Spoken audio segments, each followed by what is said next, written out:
Well, hello and welcome to this week's edition of the Blog Rundown, the weekly show from MBE where we discuss all the latest written reviews from our writing team. And first up, John, is The Kid Who Would Be King, that came out a few weeks ago here in the UK. Yes. And this movie review is coming from Philip Henry. Yes, and it's directed by Joe Cornish, Stephen, obviously the man responsible for Attack the Block, the film which really brought the world to the attention of John Boyega, a certain John Boyega. We now know him as FN2187, Finn, I believe that's his name.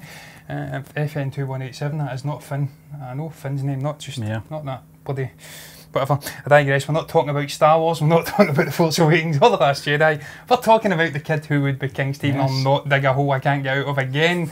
We'll not say why I can't get out of holes because there was something happened prior to the show, but we'll not get into that. No, definitely I not. went to see this film, Stephen, because I knew we were going to be discussing it. We spoke about this film very briefly indeed on Box Office Chat, and I did say that I had no intentions of going to see it. You twisted my arm and says, perhaps you should, because Phil has put a review in. What a hypocrite, because I never went to see it, So I went to see it, Stephen. What put me off, first and foremost, was the fact that it was a primarily young cast. I did mention in Box Office Chat that I'd seen this young quartet of actors doing promotional stuff. I can't recall who it was for, but I do recall mentioning that they had good chemistry. They seemed to get on quite well. They came across as quite charismatic young chaps and chapettes. Just had a vibe they'd probably work together well. Having seen the film, I have to say they do work together pretty damn well. Joe Cornish is hot gold here, Stephen. I really enjoyed the film. I thought it was pretty damn decent. It was a lovely little retelling of the King Arthur story with a modern sort of a touch to it, a modern flair. I agree with just about everything Phil said in this review, incidentally. He even mentions the fact that at the end of the review that a lot of people would perhaps be put off with the fact that it is primarily young actors, and I was, but I'm glad that I went to watch the film because come into it, John. No, it shouldn't. It shouldn't. But just it's just because you're seeing it's young actors, you're thinking it's another Nativity Rocks setup where it's just a crap Coventry film set in a school. But no, it isn't. It's pretty damn decent.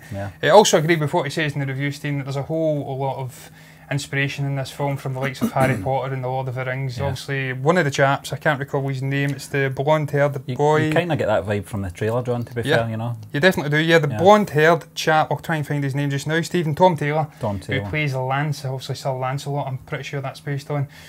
He gave me so many Draco Malfoy vibes, obviously from Harry Potter. Even at the start, he's a bully, he's kind of doing the same things, he's talking about, I'm the king around here and things like that. Just little arsewipe basically, but he does develop as the film goes on.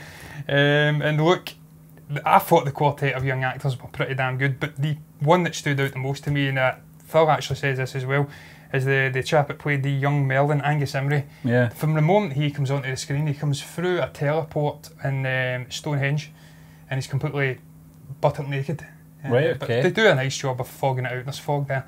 But it's just his way with words, his dialogue, it just rips off his tongue. He's quite charismatic, very, very funny guy. Some of his antics in this film are hilarious. He's kind of transforming into a bird. He's getting into school and just, I'm a normal young English chap and things like that. Just the way, I don't know the dialogue half by heart, but it's pretty damn good dialogue, I have to say.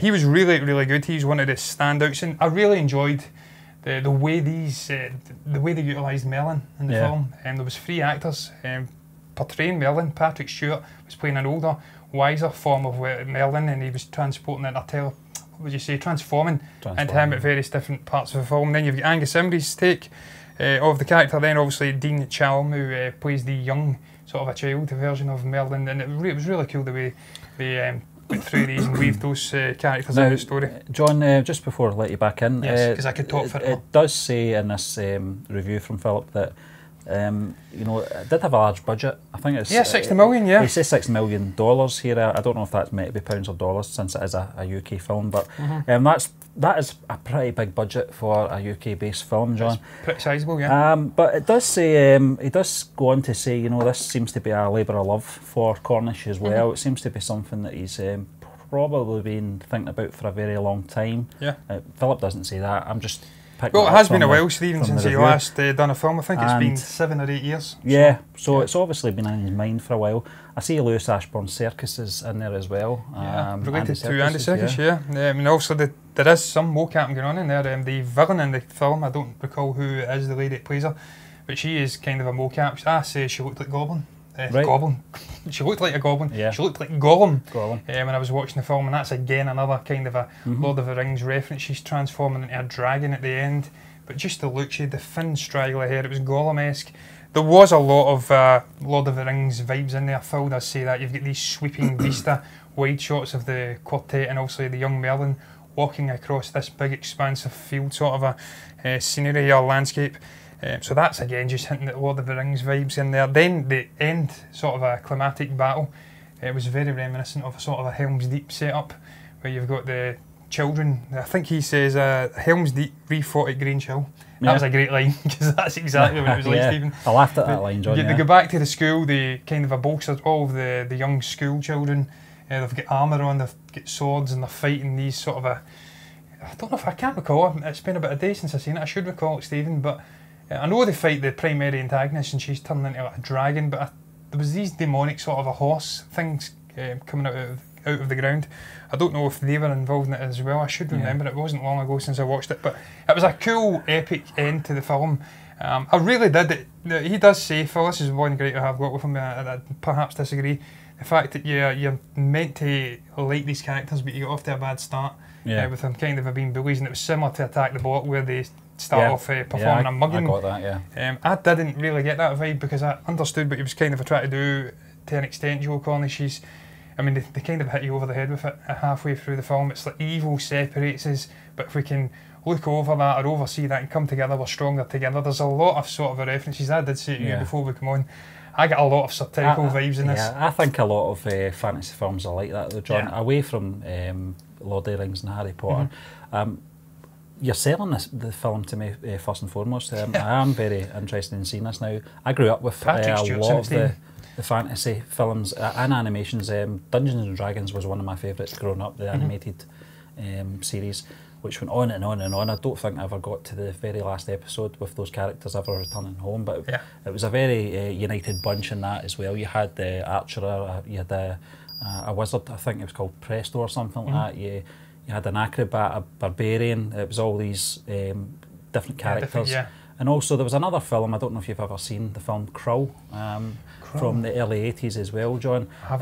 It was another fantasy film that was definitely inspired by the likes of Lord of the Rings. A lot of drama in it, big cast, and again a bunch of misfits that've got nothing in common with each other, all united to defeat the bigger evil. Well, that's exactly what this film's like, Stephen. It's a young quartet. It almost gave me It vibes as well. You've got this mismatched sort of a group of miscasts, as you did say, come together. They've all got their different weaknesses, their different inner problems and stuff like that, issues. Also the primary little chap, I think it's, what's his name? I don't know the names. Lewis Ashbourne Serkis, obviously, you did mention it, related to Andy Serkis. He's playing Alex, also the King Arthur character. He's the lead, He has issues with his father not being there. He goes through an emotional journey and obviously has to deal with that. You've got Denise Gough, she's playing the mother. Dean Chamel, as I did say, is the young Merlin, sort of a Beddar's character. That's the best friend. He does provide a lot of comedic relief. He's quite funny.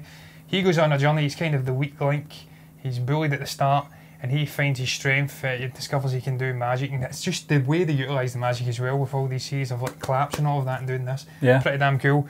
So he goes on his journey. Tom Taylor's the bully. He starts off kind of trying to overexpress himself and his strength and stuff like that to prove that he's worth well, and he's got emotional things going on in there and inner struggles. And finally, Rihanna Doris, the friend of Lance, Kay, the character's name is, again a bully at the start, goes through an emotional kind of a struggle and journey, and she grows as a character. They all grow as characters, and they develop as the film goes through, and you really do connect to them. And that's one thing I do agree with, again, with Phil, where he says you do connect to these characters, you bond to them, and that's down to Joe Cornish and the great script, because he really did do a fantastic job of imagining this classic King Arthur story. It was fresh, it felt pretty damn good.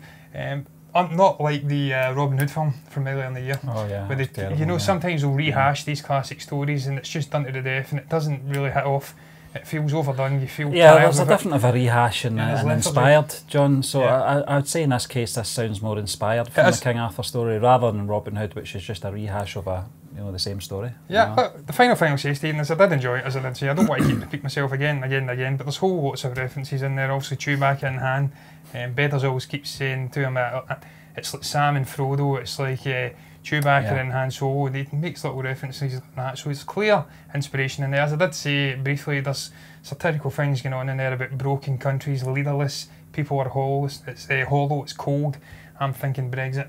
They're separating us. When we come together, we're stronger, and things like that. There's clear satirical things going on under the surface, which was cool as well. But all in all, really enjoyed the performances, enjoyed the visuals in the main. I thought it was a fresh take on a classic story, greatly directed, a cool little ending, and I enjoyed it for the main. But it's not the best film I've seen in the year, Stephen. It's not blowing me away. This is absolutely fantastic, but I was expecting it to be absolutely crap, and I went in and I get a nice little surprise. It was pretty decent. It was a nice review from Philip as well. Yeah, you can find more of Philip's work on Twitter at PhilipHenry9. But we'll move on, John, to our next review that came in, and this is one from DM Anderson, and the film is simply called Burning. This is a Blu-ray review. It came out last year, I believe, and the director is Chang Dong Lee. Chang Dong Lee. Now, this is... You not want to tackle the cast, Stephen? No, I saw what you did last week, John. I don't want to butcher it. We could be consistent in butchering things, but I'll tackle the cast. Don't worry, I'll butcher it. I like doing it. Wire in then. Yeah, it's written by Wang Neo, the screenplay that is, and it's also written by Chang Dong Lee as well, the director, as you did mention, Stephen. It stars the likes of Yuan, not Yuan as I said earlier. Stephen Yeun's in there. He played Glenn from The Walking Dead. Very good actor. I do seem to recall he was in another film anyway, Stephen. I can't recall at the moment. I don't want to put my foot in it and perhaps say another film he wasn't in, but look, he was in another film out with Game of Thrones. Am I saying Game of Thrones or The Walking Dead? I'm pretty sure I said saying The Walking Dead. Yeah, out with The Walking Dead. But I digress, Stephen. Out with that, you've got Jeon Young-sil as well. I don't know who the hell that is, but he plays the kind of a stalker sort of a guy who's kind of stalking the primary, I believe, female antagonist. She's a college graduate. She goes off on a holiday after having a sexual encounter, and then after that he agrees to feed her cat. So I thought right away, double entendre, bit of innuendo in there. But we'll not go there. I've not seen the film. I don't know if that's true or not. But that's the general gist of the story. She goes away. He starts stalking her. He's got a secret that he's harbouring, and it slowly unfolds as the film progresses. Although Dave has got something to say about the running time. Yeah, I was going to say that, John. And the slow burn nature of the film. I think it's one of the film title. He says that it might be deliberate, for the pacing issues. But he does say, with over an hour left, you do kind of work out where the movie's going. And, that's concerning. And that is concerning, John, because you're already an hour and a half into the film. This is a 2.5 hour movie, which is... I always find it strange, especially for if it's drama based and it's an Asian film. Normally when you get a film that length of time, the action ones that are blended with drama, you get away with it. This seems to be more of a sort of character based drama. And one thing that Dave does say in his review is that it's very acted well. It's the performances of the leads was superb. I'm paraphrasing here, this isn't from the review, Dave, but it's a very big commitment for a drama. 2.5 hours. Yeah, it's very long. One of the things, this is not I'm not being critical here in Dave's review, is that we don't actually get to understand what the underlying intentions are of the characters and it's very spoiler free, which I don't mind because it does intrigue me. But does it intrigue me enough to commit 2.5 hours to the film? I'm not sure. Yeah, I think that's just because, Stephen, I think it is primarily a sort of a mysterious, sort of a thriller film, like mystery thriller. I don't know the exact genre. Always the hardest ones to write reviews for, John. Yeah, because you don't want to give away the whole plot. And I mean, I've been there, Stephen. I've done reviews where I just can't help myself. I give away the entire plot, and it's like, or the other way you go is you just ditch the review. We've done that in the past where you're nearly 3/4 of the way through and you go, I can't. Especially if it is. You're going to contain spoilers in your review. It's very hard to do. Yeah, but look, the concept does interest me, Stephen. The fact that it's a slow burn. I do like my slow burn, sort of a psychological drama mystery films, and this certainly seems to be one of them. The fact that Stephen Yeun is in there, I do like him. He's a fantastic actor. And indeed, looking at some of the other reviews on Rotten Tomatoes and stuff like that, they're saying that It's also a fine showcase for Stephen Yeun, who proves he's much more than a happy meal for zombies. So that's very good to see this guy finally getting a shot at perhaps leading. I don't know if he is leading or he's more a kind of a meteor supporting role, but just getting a chance to really spread his wings after being killed off in gruesome fashion in The Walking Dead. If you've not seen it, spoiler alert, but it's been out a while. I'll say series. One thing, John, some of the testimonies for it, you know, the likes of the Hollywood Reporter, it's getting very good reviews, Stephen, across the board. Film, 92% rating on Rotten Tomatoes as well. 94 as we speak. Is it 94 now? Yeah. So, you know, a gripping nightmare from The Guardian, beautifully executed. So that intrigues me. The only concern, as I said, is the running time, but listen, see if I've got the time. It's certainly something that I would take on board, and certainly something I might invest in, just based on Dave's review, and obviously some of the ratings we're reading as well. Yeah, and Dave just again does hint at the fact that Stephen Yeun's perhaps got the best character in the whole film. Just the fact that he's got an ambiguous background, that makes him the most intriguing character. Additionally, he does say that director Lee Chang-dong establishes a tone that borders on surreal, and suggests just beneath the surface there's something not quite right with these people. So it's intriguing. I like the fact he's not gave the whole plot away. It leaves something to the imagination, and it leaves perhaps me, if I want to go and watch this film, get in completely unaware of what the hell's going to transpire in terms of the plot and stuff like that twist, and that's good because I like to go in and enjoy a film without knowing what the hell's going on, unless it's The Last Jedi, in which case I want to go in armed with as much information as possible, so I don't want to decapitate people sitting next to me or something like that when I discover that. Did you prefer that? Did you actually prefer that? Yeah, the fact that Luke Skywalker had been killed off Stephen. If I had discovered that in the cinema, I think I would have probably been in jail just now for murder. But I digress. I came to terms with it, so that's a good thing as well. He's not gave the entire plot away, and that's definitely a positive for me. But again, it's beautifully written by Dave. He's a fantastic writer, and he perfectly breaks down the film, and he says it's methodically built in tension and whatnot and stuff like that. And it is a moody thriller. So look, I haven't seen it. I'm kind of reading it word for word to try and stretch out the show, which is not something you want to be doing, Stephen. I will get round to watching this film, just purely because of Dave's review. He has got his gripes in there. He thinks it is a little bit too long. I certainly thought it was a bit too long for a film of this nature. 2.5 hours is a bit long for me anyway in most cases, unless it's a big blockbuster release, which really whets my appetite. But between that and just also the glowing reviews on Rotten Tomatoes, it's definitely something I'm intrigued by. So listen, I've got not much more to say other than you know, this was a great review from Dave. Really intrigued me. The only negative is the running time, but listen, I'll get over that. If I've got 2.5 hours spare, certainly will give this a watch. You can follow Dave at FranDaveA on Twitter as well for more of his work. But listen, we'd just like to thank you once again for joining us today on the movie blog rundown. That's the one. And we will be back again tomorrow with the Force Friday show. If you're liking this video, then why not check out our other content on our channel? Every Tuesday we break down the top 10 films in the UK on Box Office Chat. Every Wednesday we discuss the latest entertainment news on Movie Burner News. Every Thursday we chat about the latest movie reviews from our writing team on the blog rundown. And we wrap up the week and get ready for the weekend with the Force Friday show, where we discuss the latest news in the world of Star Wars. If you're liking the content we are putting out, then do subscribe to our channel by hitting that subscribe button and click the bell to receive alerts.